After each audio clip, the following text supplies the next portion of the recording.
For some reason, this is the place that I enjoy speaking most. And I'm sure that many people say it in the face of an audience. I was in Pakistan some years ago, and we were watching this band called Junoon, fairly large crowd, and the singer came and said to the audience कि गुजरांवाला में जितना मज़ा आता है उतना कहीं नहीं आता. And his colleague, the bass player, went up to him and said, Gujranwala कल है, आज ये लाहौर में है हम अभी. But for some reason, the Telugu speaking areas tend to respond differently than the rest of India when it comes to subjects which are not popular. I don't know why. It could be the legacy of resisting the state, Bal Gopal and all the rest of it. But it is a fact that you don't get, whether it's in Hyderabad or in Nizamabad where I've spoken, you don't get the quality of the audience in many other part of India. I've got some slides. Unfortunately, I don't know if people in the back will be able to see them. And so I've been given 40 minutes, which I'll stick to, then we can have a Q&A. There are some things that I will not talk about, and maybe we can discuss them together, including what happened on the 4th of June. I'll focus on, as Ram said, the material of my next book, some of which might be boring, and I hope that the numbers don't bore you too much. But I thought instead of reading them out, it was better to have them on a screen. The first slide has the per capita income in US dollars for the 4 major Asian nations that I've chosen, starting in 1960, which is when the World Bank begins to document its figures. So if you can see the top,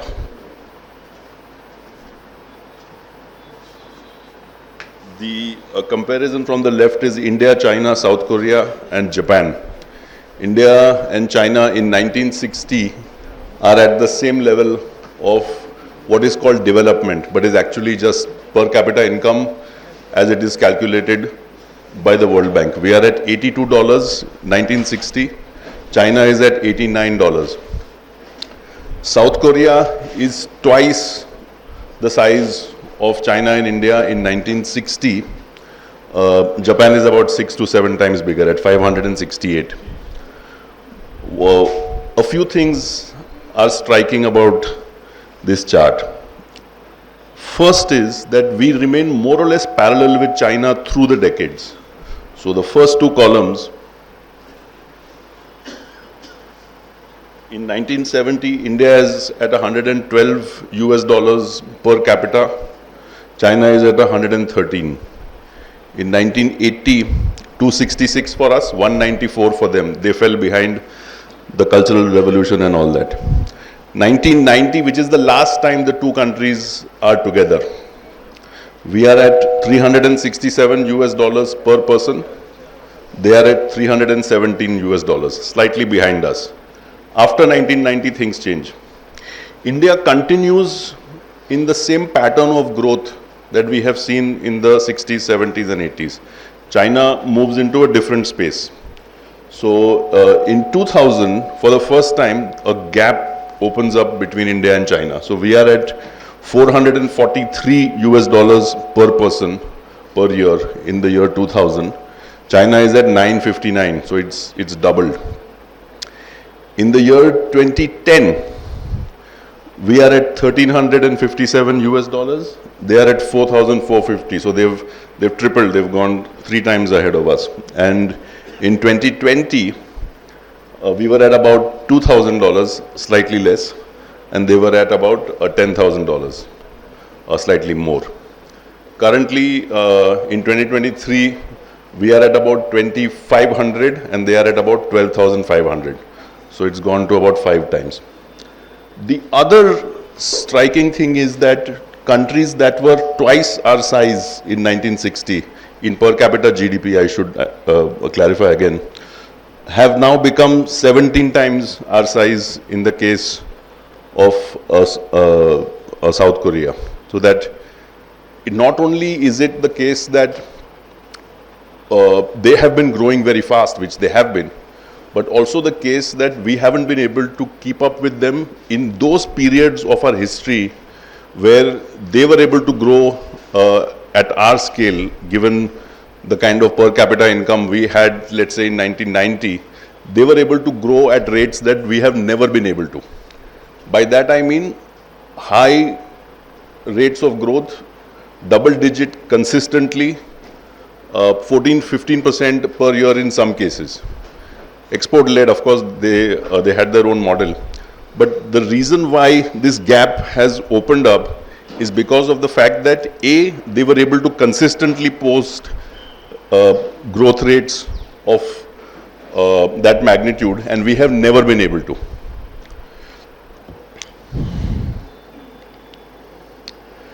The next chart shows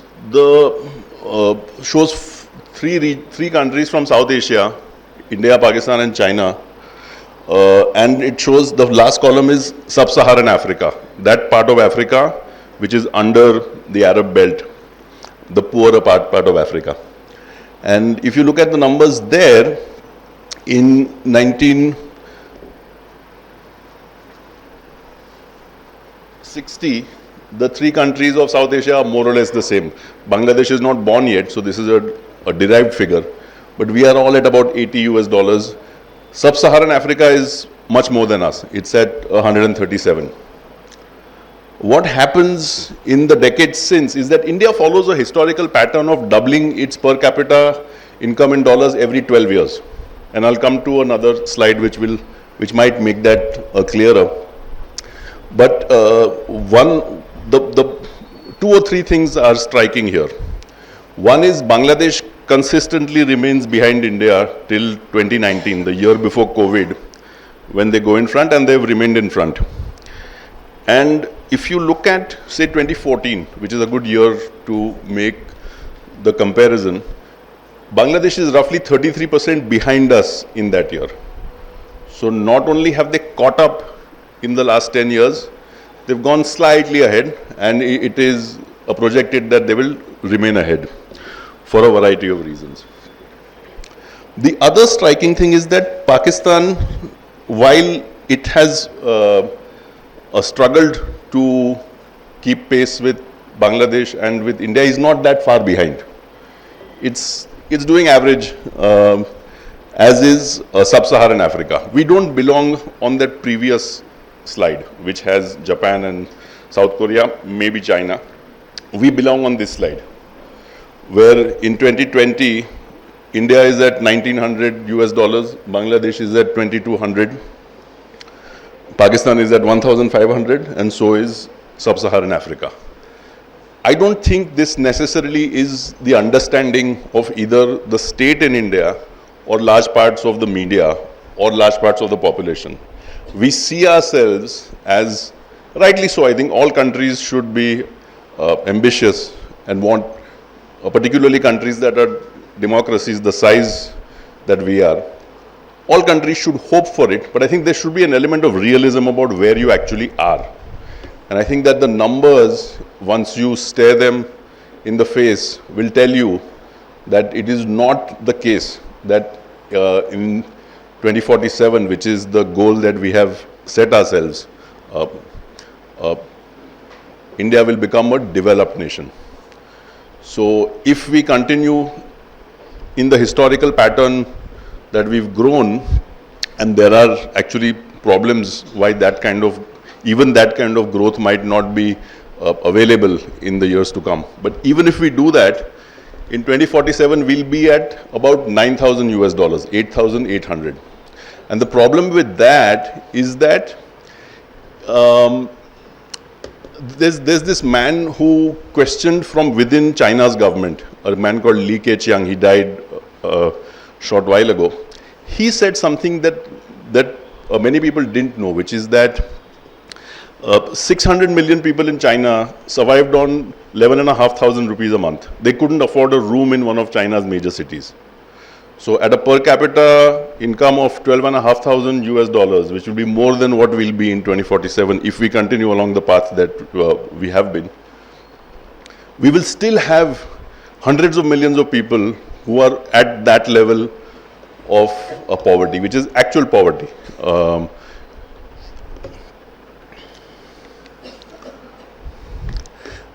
And as I said, the reason why we haven't done what the Southeast Asian nations have done is this rate of doubling every 12 years, no matter what else happens in the world. I think this is critical, that we've had 5 years in the last 60 where the economy has contracted, twice in the 60s, twice in the 70s, and once, as we've seen, during COVID. But the external world tends to be the same for all of us. There is always a Gulf War, there is always a Vietnam War, there is always oil at $100 a barrel, there is always a pandemic. The whole world has to deal with it. It's not as if we must hope for the ideal set of circumstances which will deliver the pathway for us to become a large economy, a developed state. That will never actually happen. It'll never be the case that the world will be ideal, will never have a war, will always have fuel and gasoline for us at low prices, or that we are not at war with our neighbors. The other thing is that no matter what we do internally and call it, our growth patterns don't seem to change. Whether you call it Nehruvian socialism, or you call it License Raj, or you call it Rajiv Gandhi's New India, or you call it liberalization, the rates of growth, the decadal rates of growth, that's the last column here, 4% and a bit in the 60s, 3% in the 70s, 5 in the 80s, 5 in the 90s, 6 in the 2010s, and 5 in the last decade, between 2011 and 2020. So it doesn't seem to matter what the state does or calls, or the way the state frames how it is running the economy. The way that capital comes into the system, the way that productivity improves, seems to be on a pattern that is consistent and has nothing to do with what the state does.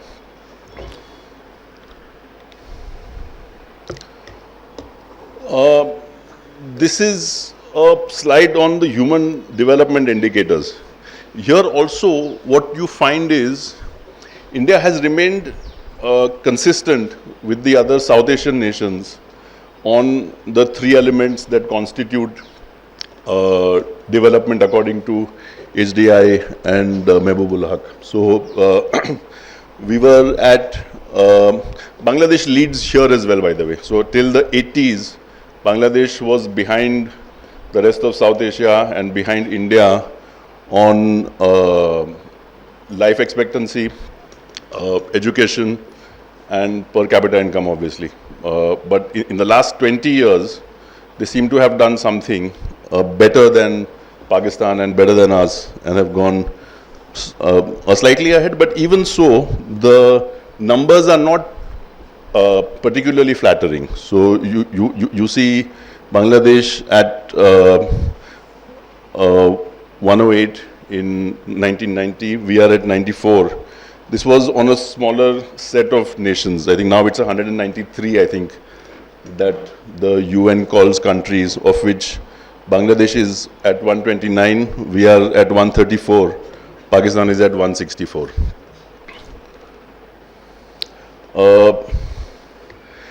It also has the number of years that people receive formal education in India at school. So it used to be for us 2.8 years per child in 1990, which is now 6.5 years, which is quite good, slightly less than the world's average, which is 8.7. And the second last row shows the world average for per capita income in 2023-24. We are at 2,400, Bangladesh at 2,600, and the world is at 12,500. China is basically the median here. The average Chinese person has as much per capita income in US dollars as the average citizen of the world. We are 1/5, 1/6 lower. This is the last slide I have.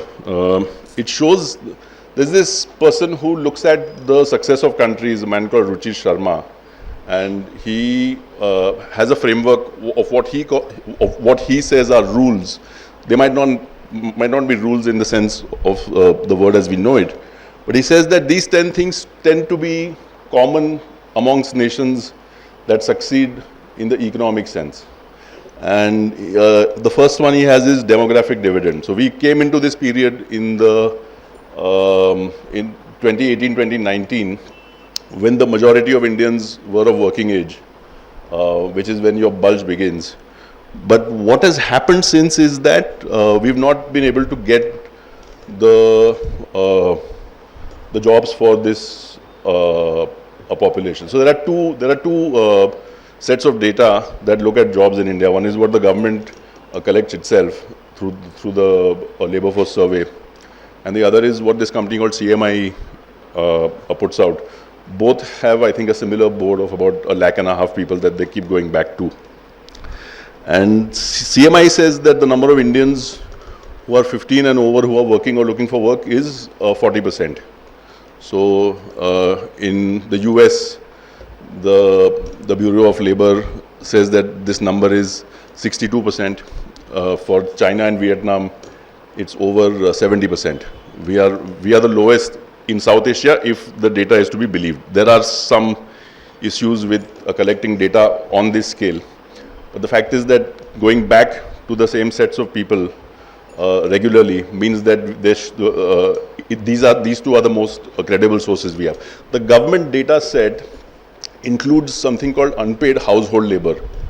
And I think what has been shown by economists, including Santosh Mehrotra, is that if you were to remove this unpaid household labor figure from what the government claims is the labor force participation rate, you more or less arrive at the same figure that CMI has. In short, that we have a problem of people wanting to work who might be qualified, who might be highly qualified. In fact, the data shows that the higher your qualification, the less likely you are to find work. Because naturally, you don't want to get into a job which doesn't respond to your qualifications. You worked very hard to get into college, you worked very hard to get a degree, something more than a degree, but what you get is a job that has neither security nor dignity, nor indeed in many cases a living wage. So we correlate negatively on a demographic dividend per Sharma's rules. The second is reformist leader. Here one would say that we might want to put India on correlates positively, but Sharma has a rider. He says that most reform happens in the first term. That hard decisions that are seismic tend to come early on in people's tenure because those are the ideas that you come into government with. They tend to fade in the second term. He hasn't written about what third terms bring, but I suppose we will know soon. Inequality, this audience will not need to be told that there is a problem in India, but there are two recent numbers that might interest you. So India has a smaller economy than Germany's, but now we have more billionaires.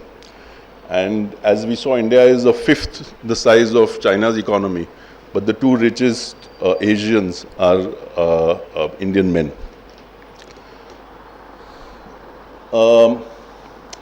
There are some things where I couldn't tell based on the data whether we did very well or very poorly. We appear to be average on things like right-sized government. I could be wrong here. I think we might correlate negatively purely because the size of the state in India is very small. That in per million capita, if you look at the police force or you look at judges or you look at doctors or you look at nurses, it's a much smaller state than ought to be the case. But I've kept it yellow nonetheless. Then geography, he says that nations that tend to be along either trade routes or supply chains, especially Korea, Vietnam, China's coast, tend to do well because they are integrated better. Inflation under control, attractive currency, low private debt, I thought we correlated positively. purely because of the fact that the numbers from China are quite different from the ones we have. High levels of investment, we have been declining of late, though it remains reasonably high. The last one is low hype, and there again I felt that we should say India is average rather than, because if we were to assume that there is a lot of hype, Sharma says that's a very bad thing, that if you keep tom-tomming yourself, it's more likely than not that you will not succeed. So purely as hoping that that doesn't make us stumble, I've sort of left it in the middle. So this is what I think we are looking at, that we're looking at 25 years where if we do not acknowledge that there is something going on and has been going on for decades, one should say this is not just about this government, we will not end up where we are being told or we are being promised. We will be certainly not in the next 25 years. And I think that the problem there is that the generation that we see tapping on our cars' windows, little girls who can't go to school, little boys who can't feed themselves, will remain in poverty for the next 20, and that should not be acceptable to any of us. We should begin from the position where we look at reality and say that the numbers don't make sense. And if we go down this route without acknowledging where we are, not only will we not land up where we are being told we will, but we will remain in a place where hundreds of millions of people will continue to suffer as they are suffering now. The World Bank has a program called One South Asia. Now I'm turning to the solution. It says South Asia is the least integrated part of the world. That it is 20% more expensive for one South Asian nation, India, Pakistan, Bangladesh, to export to another South Asian nation than to export to Brazil. And they are trying to remedy it in some way. And obviously the problem is what is called non-tariff barrier, that you don't want to sell your car to Pakistan because you want to teach them a lesson. And so for those of us who've been to Wagah and so on, we can see that there is a deliberate attempt by the state to make sure that trade is kept low, because trading with the enemy is a bad thing. And so it's 5% of GDP compared to 60% more than in the EU. EU nations tend to trade a lot with one another, and so do Southeast Asian nations. Something along the lines of the EU was proposed by the British before they left. So in 46, the plan that was rejected by the Congress, and I suppose also by the League, was one that said that India, the subcontinent, Mother India, the whole thing, would be governed by a center that would be limited to a few subjects. Foreign affairs, defense, communications, which also meant not just post but also trains and roads and things like that. So it's a fairly substantive portfolio, but not one that the Congress wanted. What Nehru sought, what Nehru wanted, was a kind of a developmental state where the government would have a role and a hand in doing the sorts of things that he thought governments ought to do to make their people prosper. And for this reason, amongst others, I should add, India was a partition because this plan was taken seriously. It was the only alternative that was put on the table, that the only meaningful one, that you would have the subcontinent divided into 4 bits. India more or less as it is today, Bangladesh and Pakistan more or less as they are now, and the princely states, which then later Patel was able to bring into India. And then these would have their own constitutions, that word was used, but they would submit to the union on these 3 or 4 primary issues, which as many of you will know, are also the things that were promised in the agreement that India made with Kashmir, that the Raja of Kashmir was told that the role of India would be limited to communications, defense, foreign relations. I think currency was the fourth, and the rest of it would be left for the states people to do themselves. This is big. This is coming to us as a railroad train, something that we will not be able to avoid. So the Women's Reservation Bill was passed in the last Lok Sabha with a proviso that it would be implemented after the census and after delimitation. The last time numbers were changed after delimitation were in the 71 census. The 71 census is the last one where the Lok Sabha MP from the south represented as many people as the Lok Sabha MP from the north. So while Kerala has fewer seats, while Karnataka has fewer seats than UP or Bihar, one Karnataka MP represents more or less as many constituents as the MP out of UP. That has shifted in the last 50 years. In some states to almost a doubling. The reason I'm saying this is that while it is true and while it is just that the argument be made that the South ought not to be punished for doing well on fertility rates and on HDI, it is also a fact that a democracy necessarily means that one has to address the question of whether the northern Indian states ought to have more representation given their populations. I don't think that's a question that we can run away from. We can do certain clever things like give more seats to everybody and then proportionally give the north more, but the south might feel happy, but I don't think that will work in the age of social media where people are very good with numbers, very deft with them, and will know that this is what the reduction of my net power in parliament has been. The other thing that the modern era has thrust upon us is the giving up of sovereignty by the states, mostly through things like taxation, where because of GST, a lot of the autonomy that states might have had or might thought they had is gone, and the center now controls how it is that India is taxed, except for a very few subjects, which is where most of the state's focus tends to be, including on booze and on fuel. I don't think that will be sustainable in the medium term either, and by medium term I mean anything less than 2047. That we will have dissent coming in from the south, but not only from the south, saying that this is not the way the constitution envisages the idea of federalism.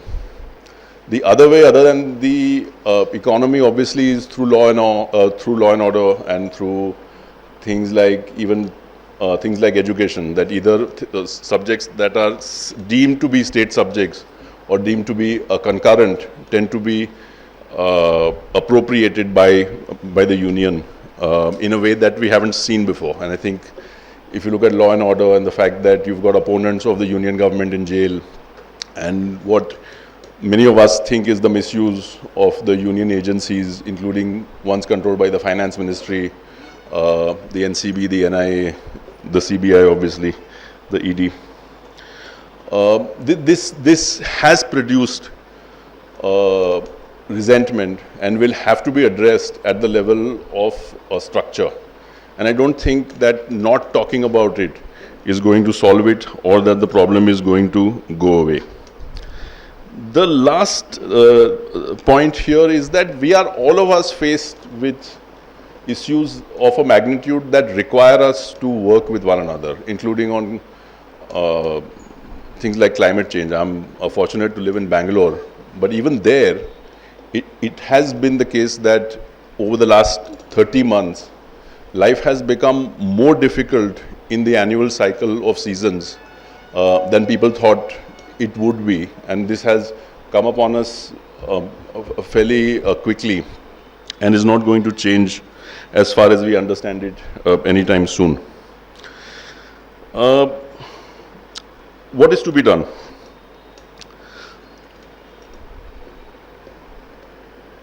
Address these things that we have spoken about. Address also what we have done to ourselves in the last 10 years. So I think that the BJP has been able to influence India in two ways. One is through the union and the lawmaking that it's done. The other is through the lawmaking done by states. A lot of what I would see, what many people would see as the mischief by the party happens at the level of the state, which will not change after June 4. So if you look at the ban on interfaith marriage, criminalized in 7 BJP states, including in Karnataka, where you have to fill out a form. If a Hindu has to marry a Muslim, they have to fill out a form, go to the district magistrate. District magistrate will determine whether there is coercion involved. An adult woman's testimony is insufficient evidence for the state. It is for the family she's marrying into, the man she's marrying, who has to prove to the district magistrate that there is no coercion. This is happening at the level of the state. This will not end. No matter which party is in alliance with the BJP at the and it won't end because this is ideological. They want this. They believe in it. This is not something they will trade off to give a state special status or to give a state more money. This is how they think. This is what they want. Criminalization of the possession of beef. All of the BJP states, once again, reversal of burden of proof. Man in Gujarat, 2019, convicted of serving beef at his daughter's wedding. The police could not prove it. The judge gave him 10 years, saying that it's not for the police to prove, it's for you to do. The sort of interesting thing to me is the judge is right. That's what the law says. It's not for the police to show that the meat you may or may not have had in your fridge or consumed last month or last year was or was not beef. It is for you to prove that it was not. Citizenship, similar, reversal of burden of proof. Everybody in Assam has to line up, and then 19 lakh people are isolated, many sent into internment camps. There's a report by Harsh Mandar on what goes on inside these camps, where the men are separated from the women. Children at the age of 6 are sent out into the care of the community. I think that these are things that some parts of the country know because their community newspapers reported on them, including Muslims, I should say, in Bombay. But for the most part, people might not know because this is not a subject that interests them. This is a problem Pakistan also has, that I think once you exhaust the idea of a nationalism that is positive. Liaquat Ali Khan in the Constituent Assembly says that giving sovereignty to Allah is for a good reason, and what will happen is that man has run ahead, his scientific side has run ahead of his spiritual self. This is happening only a few years after Nagasaki, so that this was the theme in the Pakistan Constituent Assembly, and he says that to bring man back to where his soul ought to be, we will try and Islamize the state. That doesn't really happen because you can't do it that way. So what happens ultimately is a series of laws that go after the minorities. That in the 60s they pass a law saying that non-Muslims cannot become the president. In the 70s, Bhutto passes a law saying that a non-Muslim cannot become the prime minister, and so on. So the focus, which was meant to be positive, turns inward and then goes after its own people. Since 2014, I think India has developed that kind of nationalism, a very fierce nationalism that is inward-looking, and that cannot, even if it succeeds, will only damage the country. If it succeeds, it will mean that you will have large parts of your population interned or incarcerated, or have their houses bulldozed, or can't live where they want to, or can't do the job that they want to because of who they were born as. And that doesn't help the country as a whole. You might say that there might be other benefits. What is forgotten here is that there is a question of scale. That Uyghur, the Muslims that China persecutes are 1% of the population, 15 million in all. In the Weimar Republic in Germany in the 30s, Jews were less than 1% of the population. Muslims are 15%, 200 million people, the size of Western Europe. You cannot damage such a large part of your society without damaging yourself. So even if the project succeeds, what it delivers is actually failure for the nation, which is one reason why all of us have to be invested in it at levels which we have not shown, but which I think June 4 might show. There is the question of whether June 4 was the rejection of that sort of politics. The vote share that the party enjoys doesn't seem to indicate that that's the case, but it does show that we have some element, some mechanism of a pushback. And to my mind, the only way to respond to these two problems, one is the fact that we seem to be running down a path where our growth will mean that 25 years from now we will not be where we want to be, we will remain poor, most of us. And the fact that it is in the interests of this country that federalism be recognized, that borders with our neighbors be softened, and that something like the cabinet mission plan be re-envisaged, where you have a union that is less powerful both in Pakistan and in India and in Dhaka than you have today. You have states that are better able to take control of their destiny, not just in terms of law and order, but also in terms of the economy, in terms of education. If Tamil Nadu doesn't want NEET, it ought not to be press-ganged into having NEET. All of this can only come from a recognition that we must have, we need to have something that is different from the path we've been down on and the path we continue to be down on. And that's the book that I'm writing. Thank you very much. Different form. But I think now perhaps there will be many here who will have questions about this. So I hope you can. Yeah, who would like to start? Yeah. Lightning evening for me, at least. I was just wondering. So, when you talked about the EU zone having this cooperation between nations and having more open borders in order to encourage trade and commerce, would a similar plan work for countries like, the three countries that you mentioned, and also incorporate Afghanistan and Sri Lanka, and and make it maybe not China, because China is such a huge behemoth that it kind of precludes any participation on a meaningful level from countries that are much smaller in size. Concept, the Schengen concept. Sure, thanks. There's not too many examples of countries that prosper by themselves while the rest of the neighborhood remains very poor. You could do it through a colonialism, which is what the white South Afrikaner did. But these are the exceptions. There are not too many parts of the world where you can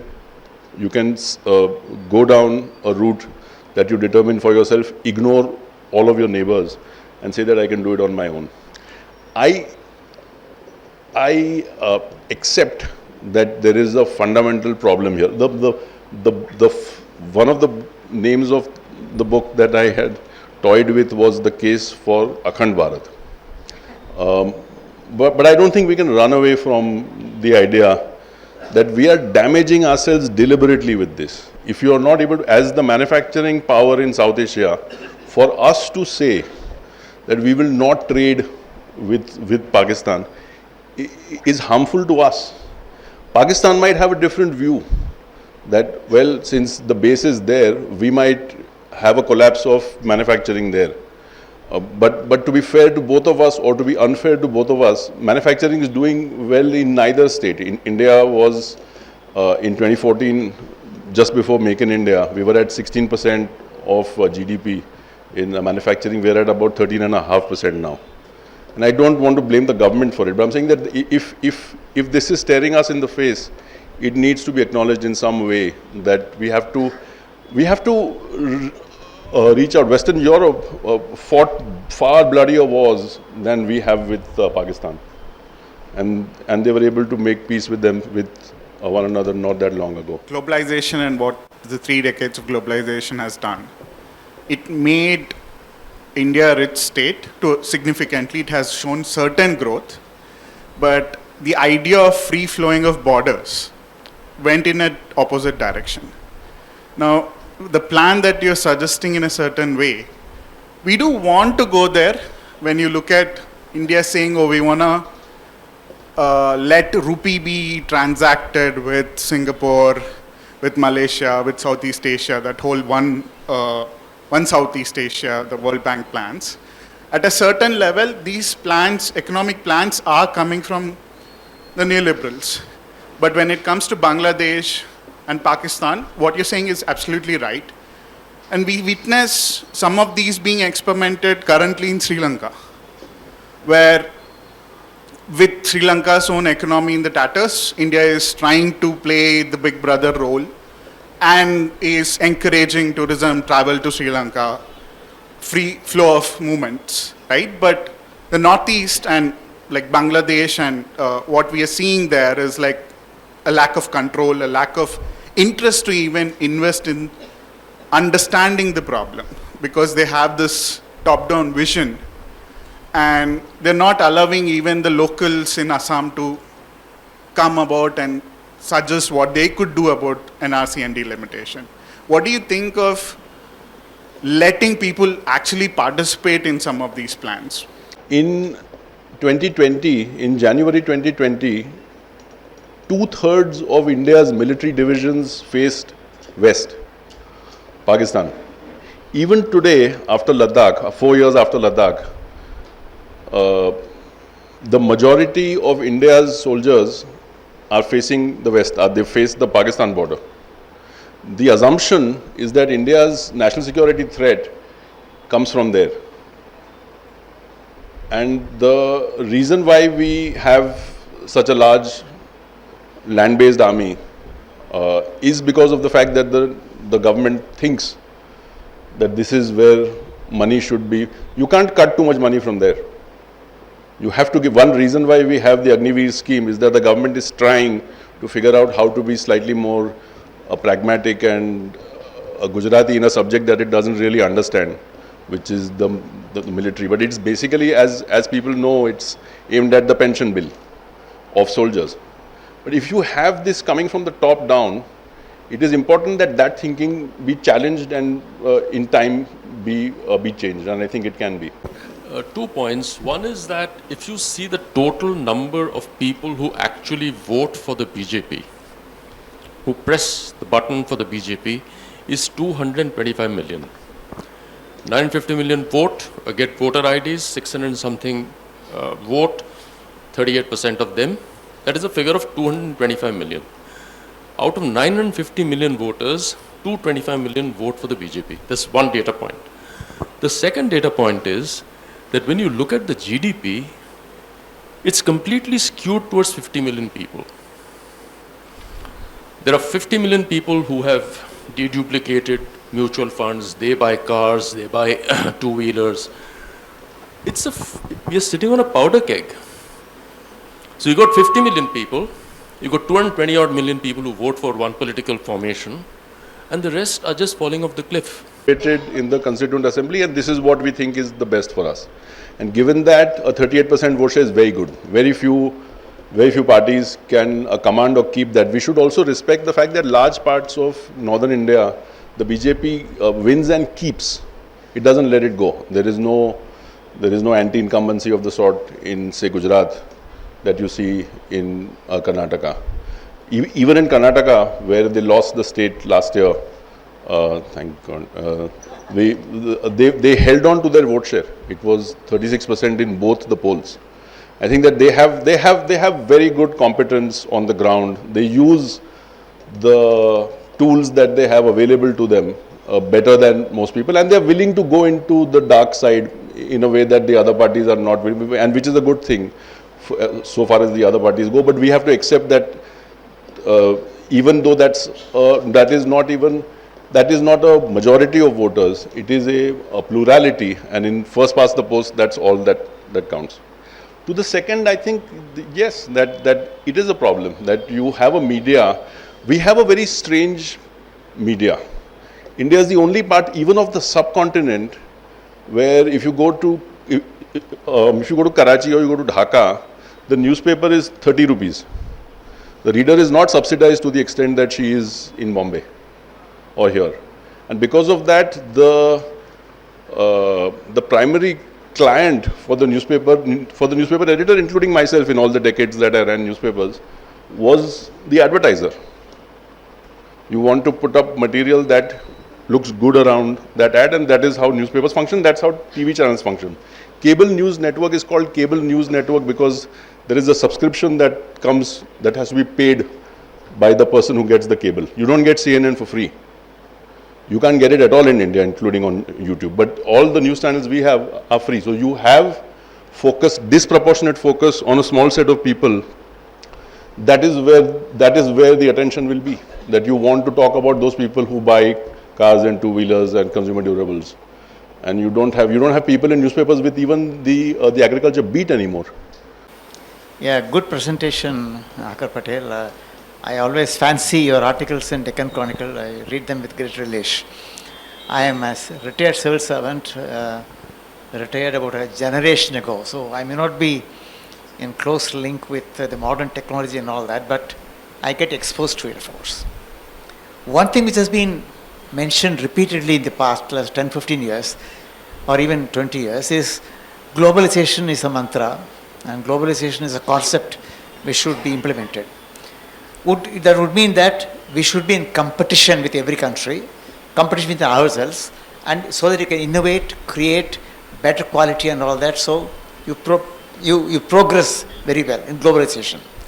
But of late, Mr. Patel, I find that globalization has been to some extent downgraded, and two, in Indian policy, protectionism has become some kind of a remedy which is being applied without much of a thought of innovation and creativity. For instance, if you think some country is dumping their products here, you have an anti-dumping duty and kinds of things. So all that gets the globalization being completely washed out. What's your take on this? That is our policy a little regressive these days, or should we go back to the progressive days when the WTO was created? Globalization was a mantra we should really have. I would like your comment on that because it's a very serious matter in my opinion. Sure. So two things. One is that consumer base is very small. That most Indians are very poor. They don't have the money to spend on anything other than the basic necessities. And in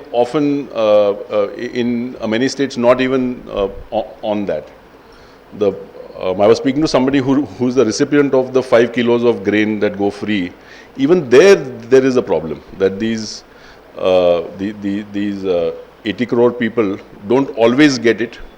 When they do get it, the rice is often not good enough to be served as rice, but only to be made dosas with.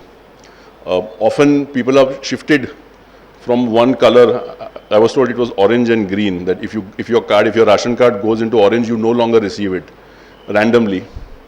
So that is where the heart of the problem is. If we had a coherent policy which said that protectionism will produce this in 5 years, lots of people would want to look at it. I think one of the issues that economists have with this government is that there doesn't appear to be a set of codes that are consistent from which policy flows. That we will achieve this through this by this. That's not there. And in the absence of that, we could do things like having tariffs on TV screens and the rest of it, or on rubber tires, and it would not mean anything.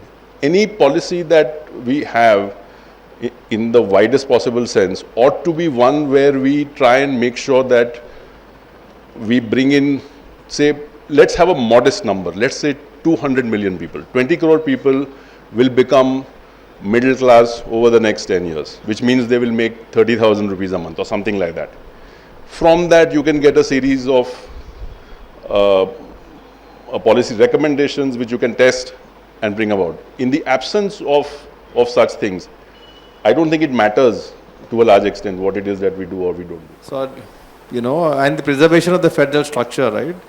So I'd like to understand that you also touched upon the delimitation aspect, and you talked about the fairness of it in terms of the being done at the population level, and so I just wanted to understand that what in your opinion would be an equitable way to do delimitation? If population were I wish there were a formula. I don't think there is. I think there are very good arguments on both sides. The South, fewer seats proportionally at the end of the process than the North. But it is also an inescapable fact that today the average MP representing a Lok Sabha constituency in, say, Kerala represents far fewer people. It's something like 10 lakhs to 17 lakhs when it comes to Rajasthan.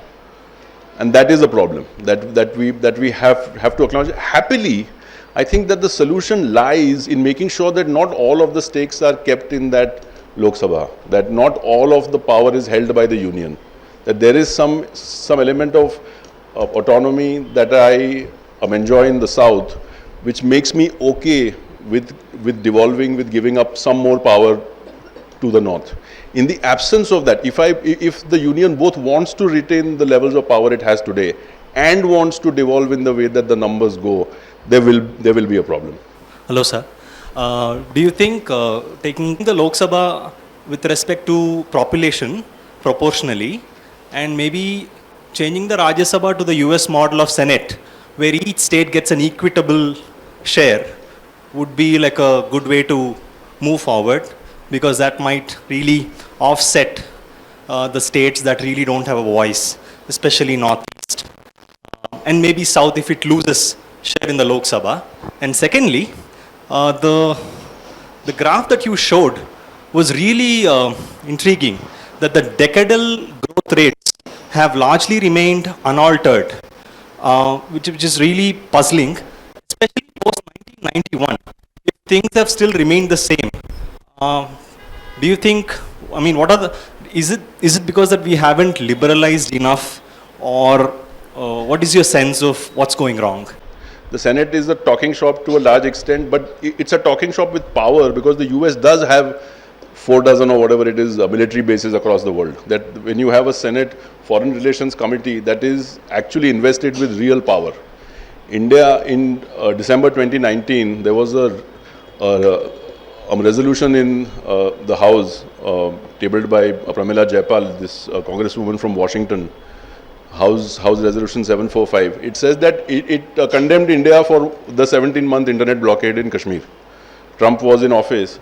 2 weeks after Trump went and Biden was sworn in, the ban was lifted. There's real power sitting there in the House that people as far off as Delhi will fear, which is not the case with the Senate.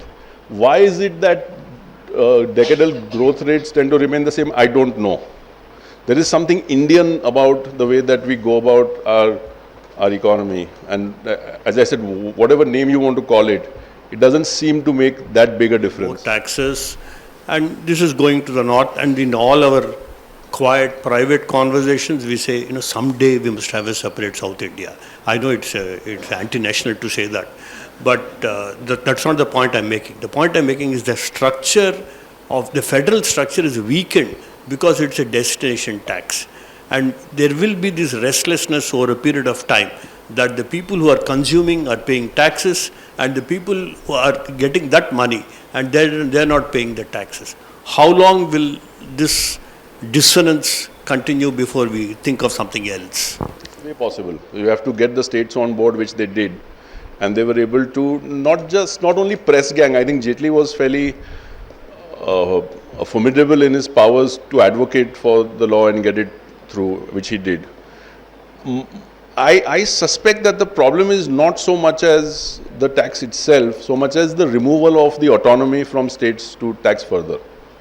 That if you don't have control over your taxation destiny, are you really sovereign in the way that you want to be as a state of, say, 70 million people? Gujarat is 65. So these are Western Europe-sized nations with no power over taxation, with no power in large measure over law and order, with no power in some measure over education. The government will determine whether you go through NEET or not. That is, I think, the issue, to my mind, the larger one. I could be wrong about this, and it could well be what you're saying. But I think that the resentment that the states are feeling and will feel further will be from the fact that they have given up their autonomy for something that doesn't seem very fair. Like how much of the inequality, because we have not been able to do, the land holding pattern has not changed in the country over so many years. Is the inequality and its existence and acceptance, are they linked to the caste system? Where you're born determines your access to schooling, determines your access to business linkages, if you come from the right community, will have a fallout which is very serious. When I went to college in Baroda, this was in the 80s, there were no rooms to be found in the hostel, and there were all these private places that people would give out. And a lady who was kind enough to meet me looked at my name and she said, "Patidar cho? Are you a patidar?" And I said yes, with great pride, like I had done something magnificent. But that was the reason why she would give me that room, because I came from a community that she thought was good family type. And if you look at the cascading effect of that on how it works, it will likely be the primary reason why we are where we are. Hi. So my question is about not have grown is because South Asia is not regionally integrated. So I want to ask you this, like EU, European Union, which is sort of the ideal for regional integration, I would say, it became possible after Germany and France made peace, which only happened after US sort of restructured the German state after World War II. So in South Asia, do you see that happening before India and Pakistan makes peace? And what are the chances of that before there is a change in the Pakistani state, which is sort of where the military becomes subservient to the civilian government, which is not the case now? This peaks in the year 2001. In Kashmir, 4,000 people die that year. Then Musharraf bans, or he says he has banned, the Lashkar-e-Taiba and the Jaish-e-Mohammed. Every year after 2001, fatalities in Kashmir fall. They fall from 4,000 to 3,000 to 2,000 to 1,000 to 500. In the last 4 years before Mr. Modi took office, 2010 to 2009 to 2013, they were under 200 a year. Now, we can either say that all of this is externally sort of inflicted on us, but that's not what the state is saying. The state, we went with amnesty to the Kashmir government, which was run mostly by officers from who were not Kashmiri. They were saying that we have pretty much fenced off the LOC. You cannot exfiltrate. You cannot get trained. Whoever is getting killed now is getting killed quickly because they pick up the gun at 19 or 20, have no training, they die.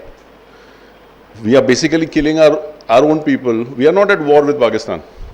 There's no violence there. I don't know why the majority of divisions that we have face Pakistan, but nobody does.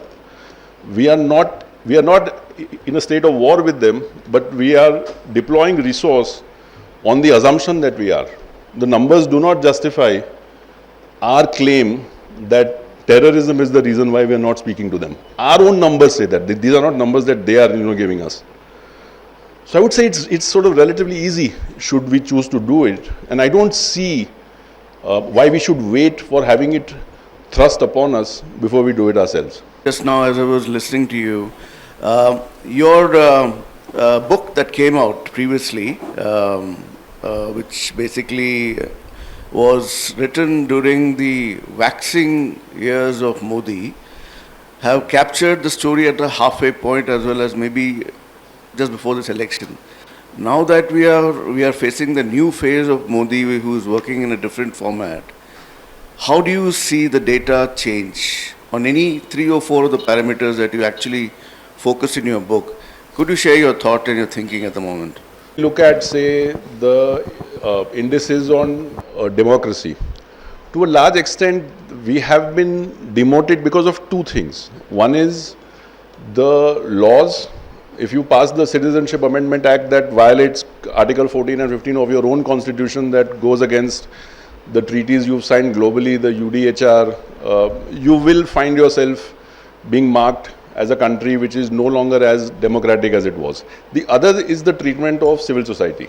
That if we have politicians, active politicians sitting chief ministers in jail, student leaders in jail, 5 years, 4 years, no bail, people like Sudha Bharadwaj, people like Stan Swamy, people like Varavara Rao from this place, who I met yesterday, there will be a reaction saying that this is not the way that democratic states behave. So on some of these, I suspect and I hope that being in alliance will mean that that edge will be blunted slightly, because the alliance partners will not be invested at the union level. At the state level, it will continue. In Gujarat, you will have laws which go after beef and cattle slaughter and marriage and so on. At the union level, less so. Other than that, I think there are things on which the data will show some element of improvement, including on things like press freedom. So one of the reasons why RSF, the body that compiles the index, has said that one of the reasons is that it feels that India's media is too subservient, both in terms of output but also in terms of the way that the companies are owned and controlled. But it appears to be the case, anecdotally at least, that after the 4th of June there is some pushback from some parts of the media to be able to report on things that they wouldn't have done before that day.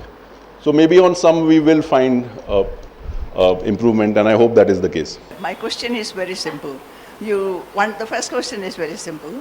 You said that there is some connection, they make some connection between the women's reservation bill and the delimitation. What is that one? Number one. Number two, about my interaction with your articles. Sometimes I used to feel, after reading that, it lacks a punch in some places, because you are mild, and we are expecting something more, and you were not giving that much more like that. I felt that many times.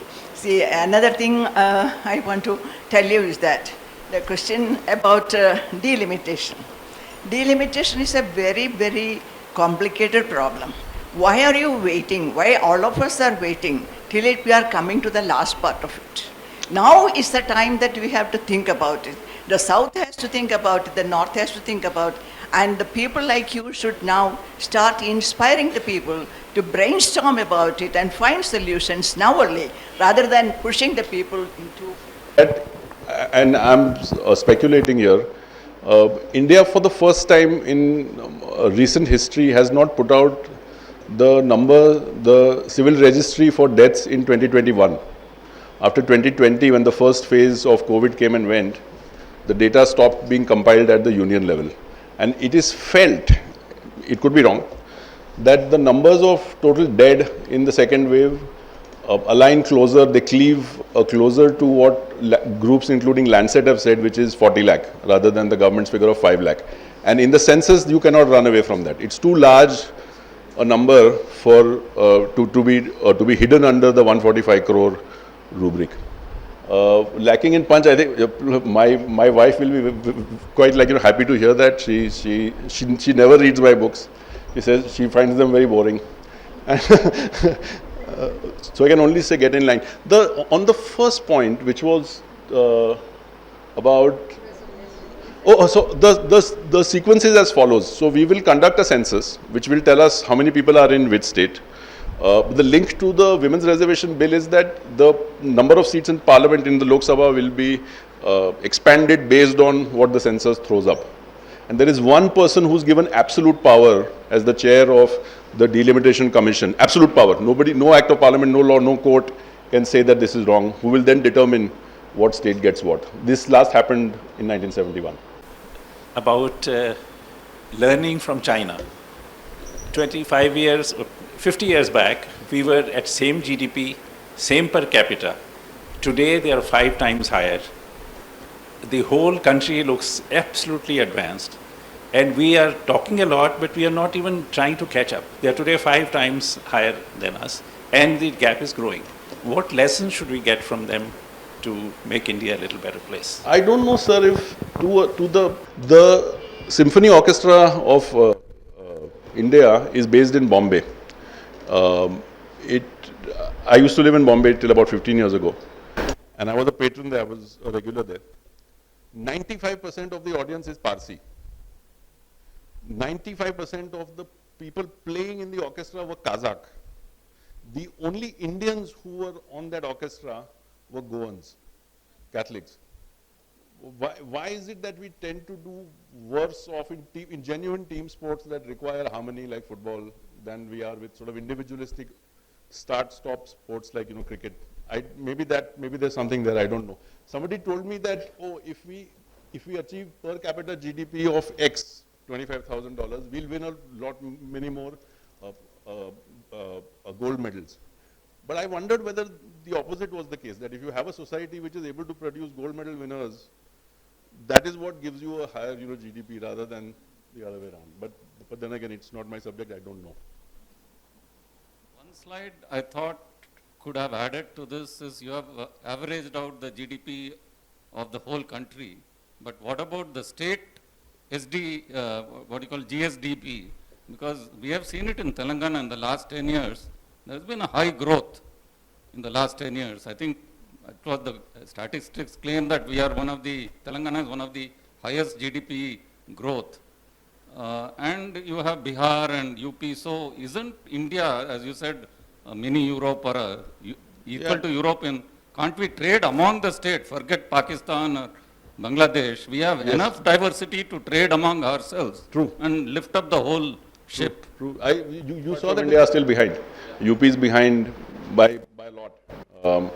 Many parts of India, the state GDP per capita is 1/3 what it is in other states. Indeed, I'm saying that once you open up the mind and you want to open up your borders, it shouldn't be limited to your district or your state. We ought to play a game where we ask ourselves what is limiting our growth, and is it realistic to be able to address this in a way that is meaningful? So we were feeling when, and it was it was very interesting. But we were expecting a different Aakar which we see on Twitter. But it's the point was trying to understand is now the Telangana government here. For example, Congress has actually taken, Rahul Gandhi and all have taken a huge stand against Adani, but we see more and more deals in Telangana and otherwise with Adani and with all other, the monopoly, duopolies or all of this. So I wanted to understand how does it, let's say we are going to more and more concentration of power. How is it in other Southeast Asian states which we saw in, for example, Japan, and where they actually made some progress? China, I don't have great understanding of that. And so basically when there's more GDP, that means more people are getting, so average, this is higher. Is it also linked to any of these power concentration is something I was trying to understand. And in basic, for example, when it's referred to Telangana has a higher GDP 10 years, the calculation of GDP or rural versus urban and various other things in itself, I'm not, there's a lot more to understand probably in that space, but I'm not sure if really the GDP, the definition of it also has to change over time. Yeah, true. Or is it inclusive of actually the real picture in itself? Gautam and patronize them through the state, because they have shown in some way at least that meaty, for instance, in Japan, and what they call the chaebols, where the government determines who will win in a particular sector and then push for them. Should we be doing that? I would say no. Why should the government be bothered by who should win and lose in the race for infrastructure? I think also actively protecting people from what might appear to be unlawful activity is wrong. And I think in the long term, in the medium term, that will not pay off. That we ought to be careful about how it is that we deal with accusations of a fraud, especially when they pertain to corporations of this size that are running large parts of the advanced infrastructure of India in mining, in ports, in airports. And I don't think that was done. Yeah, just a quick question. Out of curiosity, I was wondering about your tentative title of the book, The Case for Optimism, you said. I was wondering, what is there to be optimistic about? The complete, there's complete despondency, especially with the absolute demolition of all institutions, which are irreparable, I think. What is there to be optimistic? Is there anything to be optimistic about? My view was that on the 3rd of June, we were in this period of Messianism, that there was a spell over large parts of the country, where the assumption was that this striking, charismatic figure would deliver,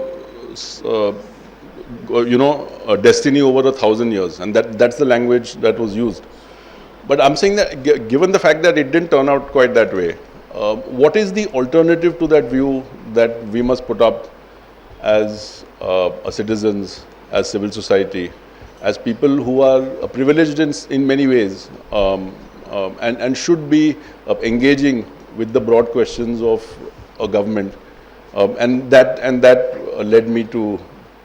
I feel optimistic, though. I think all activists have this part to them, that no matter how bad it is, they feel day after tomorrow is going to be really good. So I think from there. The political parties to give more freebies, how does it affect the economy? Are we going in a long run towards Venezuela? I have great sympathy for those parts of this country which require to be supported.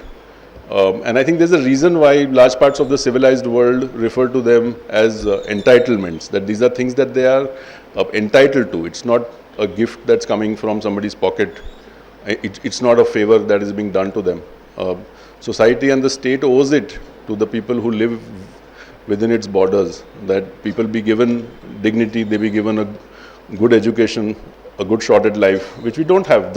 Like I said, the girl who will tap on the car window asking for money will not be able to lead a meaningful life in 10 or 15 years. How do we change that? And I think that the only way to start doing so is to think of these people with empathy, as part of us, rather than them who are being supported through freebies that we are actually paying for. Thank you. Yeah, thank you, Aakar, for spending so much time to talk on a very provocative topic, and we need to be optimistic.